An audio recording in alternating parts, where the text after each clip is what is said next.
John Deere is moving some production from Iowa to Mexico. The company is acquiring land there to build a facility that will be operational by 2026. The facility will produce mid-frame skid steer loaders and compact track loaders. Shifting manufacturing to Mexico was intended to be John Deere's masterstroke, a bold, cost-cutting measure designed to offset slumping global demand and rising labor costs in the US.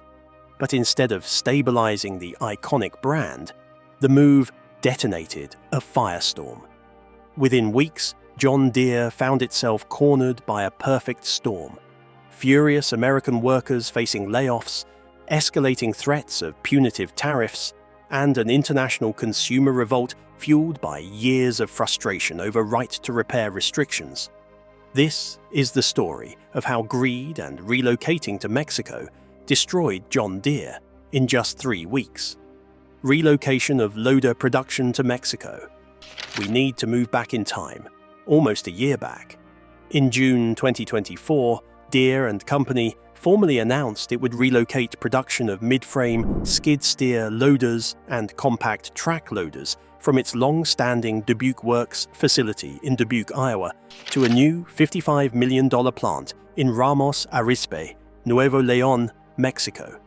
The move, set to roll out through 2026, is part of Deere's plan to offer better cost efficiencies and better serve growing Latin American markets. The new facility, expected to start operations by late 2026, will complement Deere's existing Mexican manufacturing footprint. The company already operates 4 factories in Mexico. The Monterrey factory covers components and planters. The Ramos Arizpe factory covers hydraulic cylinders and operator stations. The Saltillo factory covers tractors, transmissions, and electronics. And the Torreon factory covers engines, axles, and electronics. This makes Mexico a major hub in its global supply chain. But John Deere is not destined to find salvation here. The brand framed the shift as a strategic realignment, driven by significantly lower labor costs in Mexico, a need to meet rising demand in Latin America, and the opportunity to optimize production networks globally. The move also allows Dubuque Works to refocus on large frame skid steers, compact track loaders, backhoes, crawler dozers, and knuckle boom loaders, all of which it manufactures alongside forestry equipment and heavy machinery. Although Deere projects the decision as a necessary adaptation to a 20% decline in sales from 2023 to 2024 SARS, and reduced net farm incomes, the news triggered a strong local backlash. In July 2024, the New York Post reported that Deere planned US job cuts, about 230 positions in Davenport, Iowa, and roughly 100 in Dubuque as part of the broader relocation. Across multiple Midwestern plants, including East Moline and Davenport, Deere ended up eliminating about 600 jobs since mid-2024 due to weakening demand and operational cost pressures. This came despite Deere reporting record profits, amounting to $10.2 billion in 2023, a 42% increase from 2022, and total CEO compensation reaching $26.7 million. Critics, including employees and local officials, pointed out the contrast between high corporate earnings and significant US workforce reductions, accusing Deere of abandoning American labor in favor of profit. Opened in 1947 on a 328-acre site 2 miles north of Dubuque City, the Dubuque Works factory quickly became integral to Deere's industrial portfolio. Initially designed to produce tractors and industrial equipment amid post-war material shortages, the plant employed around 600 workers at launch. Over the following decades, it transformed into a center for construction and forestry machinery following the 1970 shift from general agricultural equipment. By 1978, Dubuque Works was producing over $1 billion in sales and more than 28,000 units during peak housing and infrastructure development periods. Technology investments followed. By the 1960s and 70s, the plant exceeded 500,000 square feet and eventually more than 1 million square feet, making heavy equipment and forestry vehicles its primary output. The facility has remained innovative. For over 75 years, it has continuously refined its product range and manufacturing processes. In 2024, the site commemorated 7.5 decades of dozer production, highlighting integrated smart-grade 3D grade control systems since 2016, and a workforce of more than 300 skilled robot-operated stations. Today, Dubuque employs around 3,000, staff half on production lines and half in engineering, supply and support roles. Moreover, Dubuque has built a reputation as a leader in quality management. Its Davenport Works counterpart, established in 1974, became the first U.S. construction equipment plant certified under ISO 9000 and later doubled as an ISO 9001 registered facility, credentials shared by Dubuque as well. Deere's legacy traces back to 1837, when John Deere crafted a polished steel plow in Grand Detour, Illinois, transforming Midwest farming by solving soil adhesion issues. By the early 1840s, Deere moved operations to Moline, Illinois, setting the stage for industrial expansion and national distribution. In 1918, Deere acquired Waterloo Gas Engine Company, marking its pivot to gasoline-powered tractors and formally entering a century as an American agricultural pillar. The launch of the Dubuque Works in 1947 followed rapid growth and post-war ambitions to expand manufacturing. Over multiple decades, Deere sustained innovation. However, by mid-2024, Deere confronted converging pressures. Farm incomes were declining by around 20% on average, commodity prices were unstable, and interest rates had spiked. These factors prompted Deere to seek production savings and manufacturing agility. Optimizing factories for future products required rebalancing labor cost structures across countries and positioning capacity closer to high-growth regions like Latin America, where compact machinery demand had surged by 76% between 2022 and 2024. Ramos Arizpe's new 2026 plant is thus positioned for cost-effective scalability. But you see, it's not that simple. Deere's 2024 decision to shift loader manufacturing to Mexico follows a century of US-based innovation, stretching from hand-forged plows in 1837 to robotics-enhanced heavy machinery in 2024. While driven by pressing economic and strategic needs, such as shrinking farm revenues, competitive global markets, and regional cost advantages, the move sparked sharp criticism from the heartland and spotlighted the enduring tension between cost rationalization and legacy stewardship. With Dubuque Works marking 75 years of industrial achievement and Ramos Arizpe preparing to write its own chapter by 2026, Deere enters a delicate phase. Economies of scale and global reach clash with regional legacy and labor commitments. The next 2 years will reveal whether this dual-pronged approach of offshore precision, paired with domestic innovation, can deliver on Deere's competitive, cost-based goals. Moreover, John Deere also has an American identity to maintain, US job losses and workforce reductions. In mid-2024, Deere and Company initiated a major workforce reduction across its US facilities, laying off more than 2,000 employees. Between March and August, the firm announced multiple rounds of cuts impacting production operations in Dubuque, Davenport, Ottumwa, Ankeny, and Waterloo, all in Iowa, as well as East Moline and Moline in Illinois.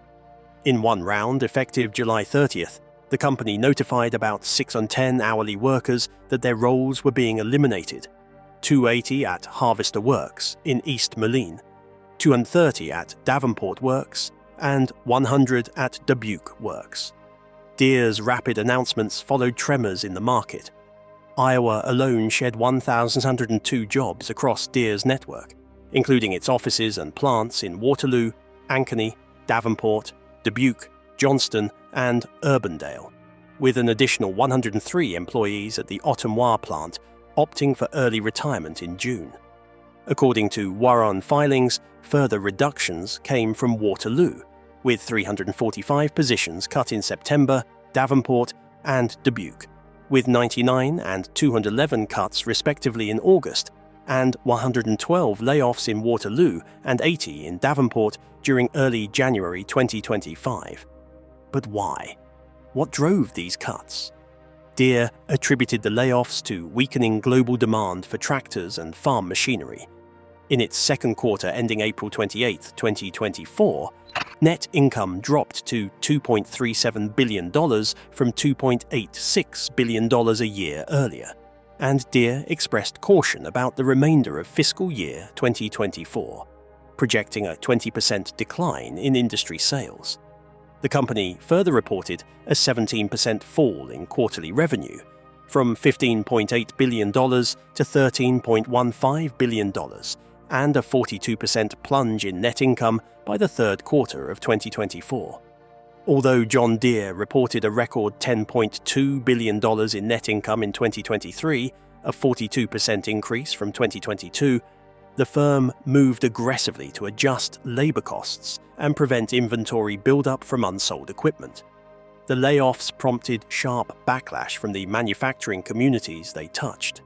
John Deere is the largest employer in the Quad Cities area, using approximately 9,700 workers and supporting 6,200 retirees in Davenport, Moline, and East Moline, with Deere and its suppliers generating $12.9 billion in local economic output annually.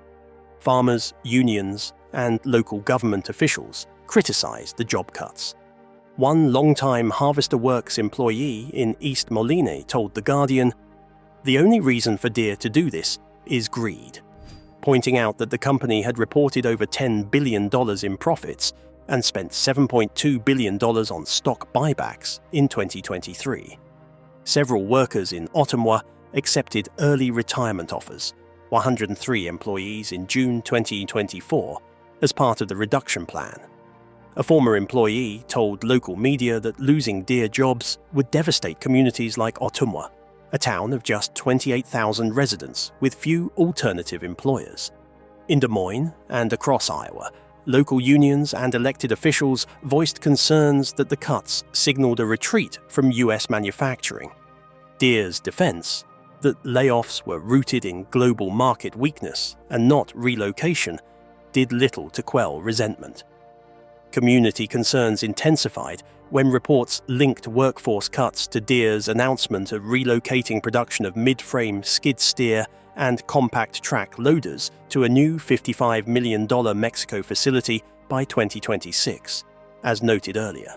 While Deere maintained the U.S. cuts were independent of the plant shift, the timing of both moves deepened regional unease. Unions, including the UAW, which had spearheaded a major strike in 2021 involving over 10,000 dairy workers, warned that repeated layoffs threatened the stability and bargaining power of Midwest manufacturing. The UAW noted the resulting ripple effects on pensions, community services, and supplier ecosystems, raising alarms about the long-term erosion of industrial capacity. Local governments echoed the concerns.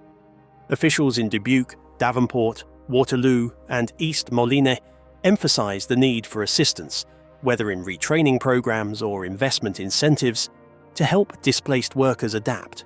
They warned that Deere's leaving positioned vulnerable rural communities to experience cascading declines in tax bases, small business activity, and public services.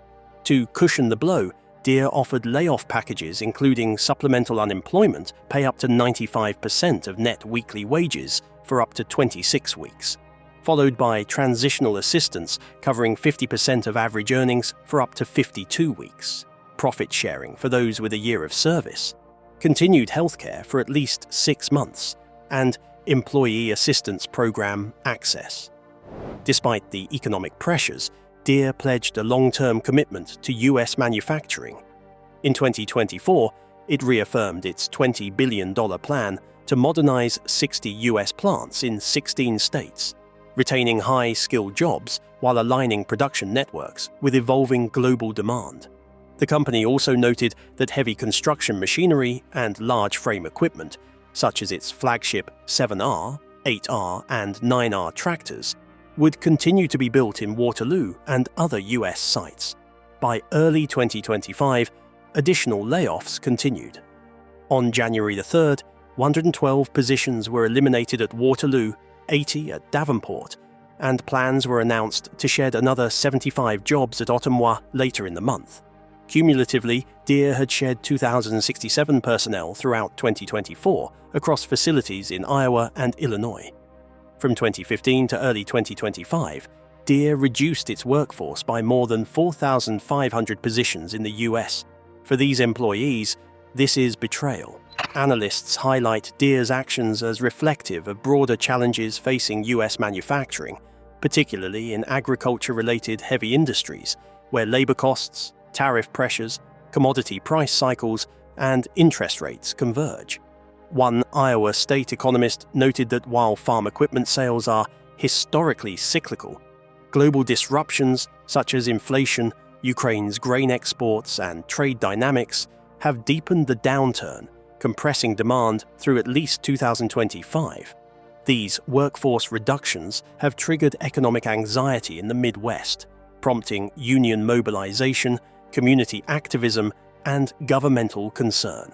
While Deere offers benefits and pledges to retain advanced production in the US, the scale of the cuts and the move to Mexico laid bare ongoing tensions between profitability, heritage, and manufacturing sustainability in rural America.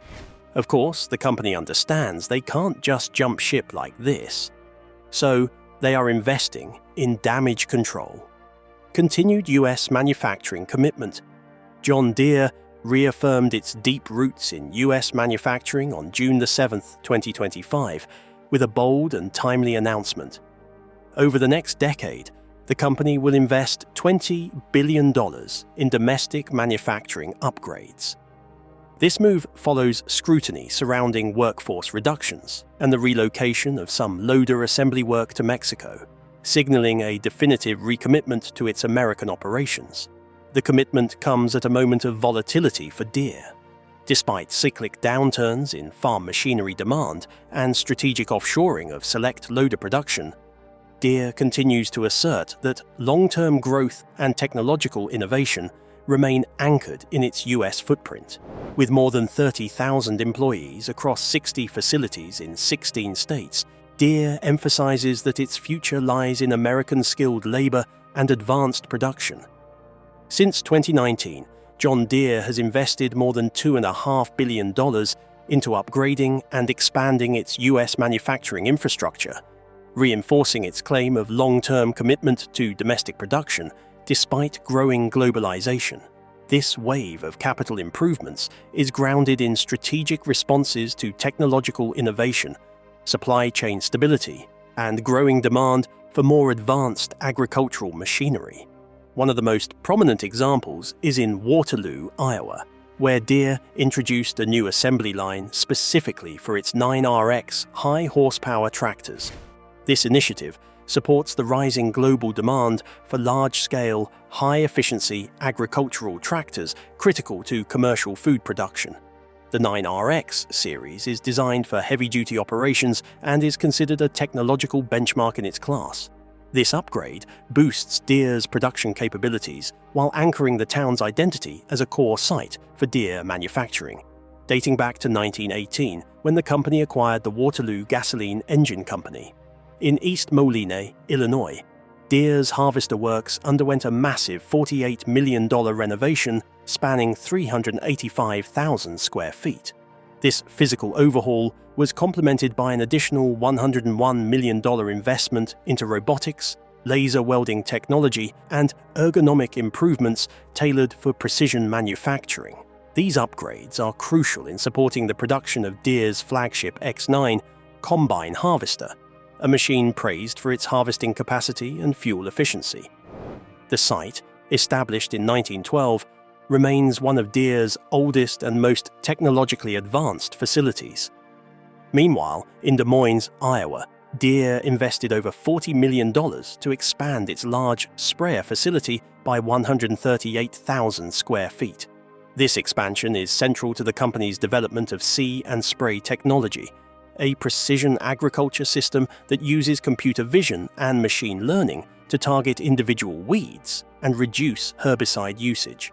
As sustainable farming practices gain traction, the Des Moines facility plays a key role in shaping Deere's leadership in smart agriculture. Further investment was channeled into Moline, Illinois, where Deere enhanced its seeding equipment facility with a $10 million investment and a 60,000 square foot expansion. This included the creation of collaborative engineering and development spaces to align manufacturing with ongoing product innovation. As one of Deere's original manufacturing locations and home to its global headquarters, Moline continues to serve as both an operational and symbolic heart of the company's U.S. strategy. In Strafford, Missouri, Deere allocated $13.5 million to expand its Riemann Core Center, a facility dedicated to remanufacturing used components for resale. The 120,000 square foot expansion will triple the center's total footprint to 400,000 square feet by 2026. This growth supports Deere's push towards circular manufacturing, where remanufacturing and sustainability go hand in hand. The facility's output not only reduces waste, but also provides cost-effective and environmentally conscious solutions for Deere's customer base. Another notable project is in Kernersville, North Carolina, where Deere is investing $70 million in a new 380,000 square foot factory dedicated to small excavator production. Slated to bring more than 150 new jobs by mid-2025, this plant represents Deere's effort to strengthen its construction equipment portfolio. As urban infrastructure and residential development expand across the US, demand for compact construction machinery has surged. The new facility helps Deere compete in a segment traditionally dominated by Asian manufacturers like Kubota and Komatsu, and it also reflects the company's interest in reshoring manufacturing to reduce reliance on volatile foreign supply chains. So, while Deere has faced backlash for outsourcing some operations to countries like Mexico, it has simultaneously undertaken significant efforts to maintain and modernize its domestic manufacturing base. The company now operates 60 production sites across 16 states, and its capital expenditures suggest a dual-track approach. Deere's stated 30,000 US employees spread across its domestic manufacturing base work in roles ranging from assembly and robotics to engineering and facility operations. Beyond direct employment, Deere's operations support another 50,000 dealership jobs and account for $27 billion in economic output across local communities. Deere's US supply base mirrors this regional impact. In 2023 alone, the company spent over $16 billion on parts and materials sourced from American suppliers. John May, Deere's chairman and CEO, framed the announcement as a powerful signal that Deere remains committed to innovation, competitiveness, and long-term value in the domestic market. To this point, analysts highlight multiple driving factors. For starters, in fiscal year 2024, Deere warned of a 37% drop in its fourth quarter sales, while net farm income was expected to decline by 20 to 24%, prompting production cuts. Moreover, after the company's gearbox and loader production drew criticism and threats of 200% tariffs arose during the 2024 presidential campaign, Deere sought to reassure its stakeholders.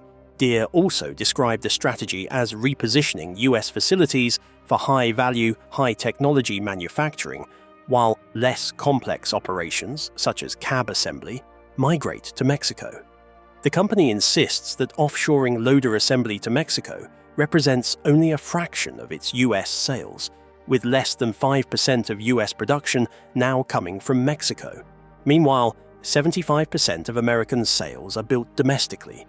The company stresses that high-tech assemblies, such as for the 9RX tractors and X9 combines, and precision operations will remain center stage in US facilities, preserved through ongoing modernization, part of the company's $20 billion investment plan. Deere's long-term investment includes cutting-edge manufacturing technologies. East Moline's Harvester Works project integrated robotics, laser welding, and advanced material handling, while Waterloo now supports GPS-guided high-horsepower tractor production, emphasizing advanced factory capabilities. Additionally, workforce development programs focused on veterans and high school apprentices reinforce Deere's efforts to maintain a steady domestic talent pipeline. Despite these advancements, Deere faces ongoing criticism. Many believe that the $20 billion investment was announced amid a US plant worker backlash, job losses, and global supply chain restructuring. Deere counters that the investment better equips US factories to handle advanced equipment production, while the relatively straightforward loader assembly work transferred abroad would free up domestic capacity for higher-margin product lines. John Deere has been a US manufacturing icon since 1837, evolving from grain plow makers in Illinois to today's producers of smart, connected agricultural machinery. This new investment proposal aligns with its storied tradition. Well, at least that's what the company executives claim. But that's not all that John Deere is being criticized for. Consumer and farmer backlash over right-to-repair issues. In January 2025, the Federal Trade Commission, along with the Attorneys General of Illinois, Minnesota, Michigan, Wisconsin, and Arizona, filed a sweeping antitrust lawsuit against Deere & Company. The complaint accused Deere of monopolizing the repair market for its agricultural equipment by restricting access to necessary diagnostic software, manuals, and parts, forcing farmers to rely exclusively on expensive authorized dealers for critical repairs. The legal challenge was rooted in detailed allegations that Deere's proprietary Service Advisor software, essential for advanced diagnostics and calibrations, is only fully functional at authorized dealerships. A truncated version offered to independent shops is ineffective, steering farmers away from alternative repair options. On June 10, 2025, U.S. District Judge Ian D. Johnston in Rockford, Illinois, ruled that Deere must face the lawsuit, rejecting the company's attempt to dismiss the antitrust claims. In his ruling, Judge Johnston dismissed Deere's argument that the FTC was exerting improper authority and described Deere's defense as predictable and derivative, noting that appellate courts had consistently upheld similar cases. These legal developments reflected broader adjudicative momentum. John Deere already lost a separate class action in November 2023, challenging its repair restrictions. The FTC's litigation coincided with several states advancing right-to-repair legislation targeting agricultural equipment. Colorado led the movement. Its law, passed in 2023 and effective since the 1st of January 2024, mandates that manufacturers provide operable diagnostic software, firmware, tools, and parts to farmers and independent technicians. Similar bills were introduced in at least a dozen other states, including Michigan, Minnesota, New York, Illinois, Alaska, and Oregon, in early 2025, with bipartisan support from farm advocates and consumer rights groups. Michigan's bill, for instance, was modeled after Colorado's law, while Alaska introduced its legislation on February 26, 2025. These legislative efforts came on the heels of a 2023 Memorandum of Understanding between John Deere and the American Farm Bureau Federation, or AFBF. Signed on January 9, 2023, the MOU promised access to the same diagnostic data, manuals, and repair tools available to Deere dealers, but it lacked enforcement mechanisms. In return, AFBF reportedly agreed to discourage further right-to-repair legislation. Independent evaluators and public filings later showed Deere's compliance was inadequate. Firmware and tools remained obfuscated or redacted, while repair manuals omitted some legally required clean air addenda, prompting environmental accountability concerns. Advocacy organizations and farm groups rallied fiercely. Public Interest Research Group surveyed 53 farmers across 14 states in 2023 and found that repair restrictions cost U.S. farmers an average of $3,048 annually due to equipment downtime, translating to over $3 billion annually when extrapolated nationwide. Farmers reported paying, on average, $58.90 more per hour for dealer labor compared to independent mechanics. Between downtime losses and inflated service costs, the total burden exceeded $4.2 billion per year. The financial strain was especially acute in the Midwest. In Illinois, Senator Elizabeth Warren wrote a high-profile letter on October 3, 2024, condemning Deere's behavior as disgraceful and citing the $4.2 billion annual cost to farmers. She accused Deere of negotiating an MOU in bad faith and failing to provide proper clean air compliance documentation, an issue bearing legal implications under federal law. The Clean Air Act requires manufacturers to explicitly note the right to repair in manuals, language Deere allegedly left out. Meanwhile, advocacy groups like the U.S. Campaign for the Right to Repair and the Repair Association intensified pressure through public education and policy advocacy. They argued Deere's strategy amounted to artificially blocking competition.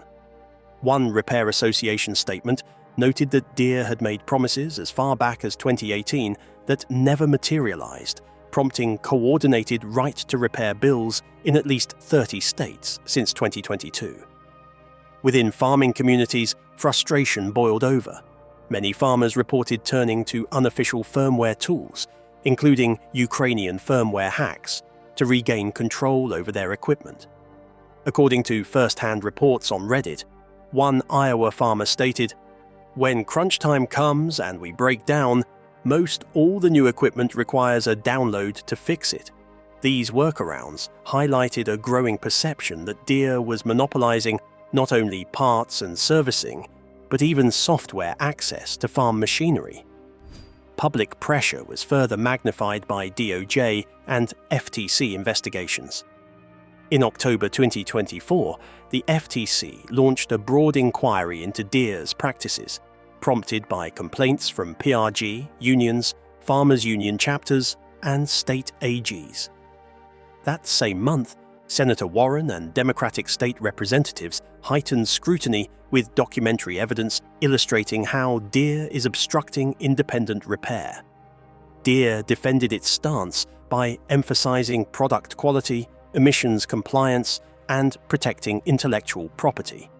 Denver Caldwell, then VP of Aftermarket and Customer Support, asserted in January 2025 that Deere has a long-standing commitment to customer self-repair and highlighted upcoming publicly accessible controller tools via the Deere Operations Center by the end of 2025. However, advocates and regulators were skeptical that these measures would meaningfully dismantle Deere's repair gatekeeping. As public sentiment grew more negative, Deere's competitors seized the opportunity. Case IH announced a comprehensive farming repair initiative, providing full diagnostic software, parts, repair manuals, and upward of 5-year price guarantees for parts, positioning themselves as a transparent alternative. Kubota introduced open-source diagnostic tools, aiming to empower independent mechanics and third-party developers. Meanwhile, Mahindra expanded its US dealer network from 550 to over 1,200 locations by mid-2025 and marketed its equipment at approximately 70% of Deere pricing, with full owner-accessible repair support. Dealers began defecting. At least 140 former Deere dealerships explored partnerships with competitors, with 37 signing letters of intent by early 2025, an early signal of shifting allegiance. Beyond market dynamics, institutional voices reinforced the pressure. The National Farmers Union, representing over 200,000 producers, lobbied for repair access, while 15 states, including Colorado, Minnesota, Oregon, Washington, and New York, moved forward with legislative reforms. Journalist coverage in outlets like Wired, NPR, and The Verge amplified the debate, calling the FTC lawsuit a tipping point, and highlighting that Deere's model unfairly blocks independent mechanics and delays farmers during critical planting and harvest windows. Deere is now contesting the FTC lawsuit and facing intensifying scrutiny. Yet the farmer-fueled backlash has created a powerful, sustained movement that continues to alter the industry landscape. The intersection of public outcry, legal accountability, and legislative realignment signals a new era, one in which the rights of equipment owners are substantially shifting power away from incumbent manufacturers. But wait, John Deere's troubles are not over just yet. Strategic industry realignment. In August 2024, Case IH unveiled its FieldOps ecosystem and connectivity included program, strengthening its position as a pro-farmer alternative. FieldOps is a comprehensive mobile and web platform that integrates machine performance and agronomic data across multiple brands, available to farmers without subscription fees on select machines. This move marked a clear break from dealer-locked diagnostic systems. With over 40 API partnerships globally, Case IH emphasized open interoperability to simplify maintenance and repair for independent shops and farm IT teams.